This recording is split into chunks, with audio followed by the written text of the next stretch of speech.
ആൾക്കാർ പറയും നെപ്പോട്ടിസം ആണ് മലയാള സിനിമയല്ല.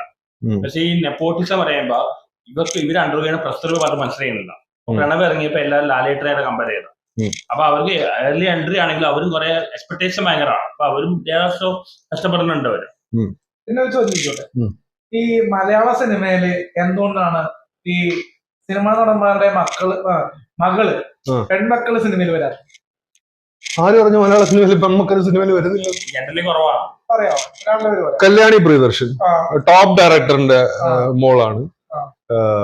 പിന്നെ ഇല്ല, അല്ല ഉണ്ട്, ഇഷ്ടം പോലെ ഉണ്ട്.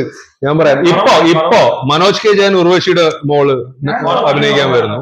പിന്നെ ഞാൻ ചോദിക്കുന്നത്, ഈ മെയിൻ സ്ട്രീമിൽ നിൽക്കുന്ന സ്റ്റാർഡമുള്ള പേര് ഞാൻ പറയുന്നില്ല, പക്ഷെ നിൽക്കുന്ന ഹൈ പൊസിഷനിൽ നിൽക്കുന്ന ആൾക്കാരെ നിങ്ങൾക്ക് അറിയാൻ പറ്റും.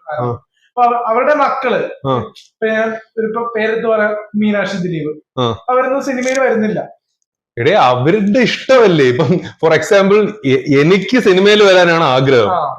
നിനക്ക് മീനാക്ഷി സിനിമയിൽ വന്നിട്ട് നിനക്ക് എന്താണ് പ്രത്യേകിച്ച് ചേട്ടൻ? അല്ല, അവർക്ക് വേണമെന്നുണ്ടെങ്കിൽ അവര് വരും.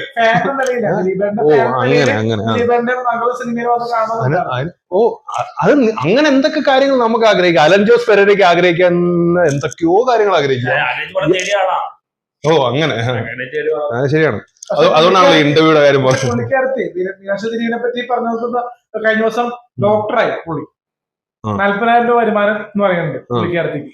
കാരണം സ്വന്തം അച്ഛൻ അച്ഛന് 40,000 രൂപ വരുമാനം ഇല്ല, അതാണ് ഉദ്ദേശിച്ചത്. ദിലീപ് ഏട്ടന് അത്യാവശ്യം സിനിമയിൽ നിന്ന് പൈസ ഉണ്ടാക്കുന്നുണ്ട്. പക്ഷെ എന്തുകൊണ്ടായിരിക്കും ഞങ്ങള് പോകുന്നുണ്ട് താങ്കൾ പറയുന്നത്? അല്ല, എന്താണ് ഇതിന്റെ ഇഷ്ടമല്ലേ അവർ അഭിനയിക്കുന്ന ഇല്ലയോ എന്നാ? ഇത് രണ്ടും നിങ്ങൾ തന്നെ പറഞ്ഞിട്ട് എന്റെ അഭിപ്രായം എന്താ, ഇഷ്ടം സിനിമ ഇഷ്ടമുള്ള ആൾക്കാര് അവര് സിനിമയിലേക്ക് വരണമെന്നാണ് എന്റെ അഭിപ്രായം.